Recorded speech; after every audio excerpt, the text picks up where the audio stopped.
Welcome to The Last Breakfast. Please enjoy the video. You open Edge and sign in so your data follows you across devices. This saves time later. First, launch Edge from the Start menu or taskbar. When prompted, enter your Microsoft account and verify. Make sure to enable sync for favorites, passwords, and history. Once done, Edge will import basic settings and display a customizable Home/New tab page. If you already use another browser, choose Import to bring bookmarks and passwords now so you can continue browsing without missing anything. You customize Edge to match how you work, which reduces friction while browsing. Start by setting startup pages and choosing a new tab layout that surfaces what you need. Use collections to save research and vertical tabs to keep many pages organized. Drag and drop tabs between groups.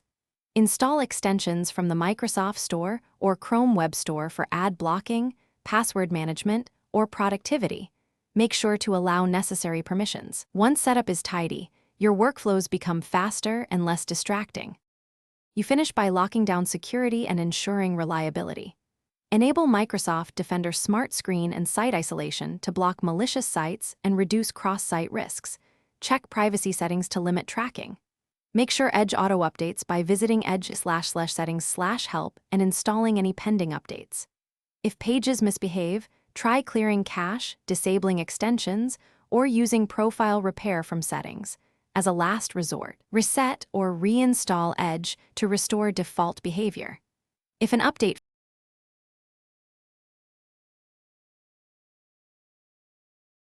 Thanks for watching. If this was helpful, leave a like and consider subscribing. See you next time.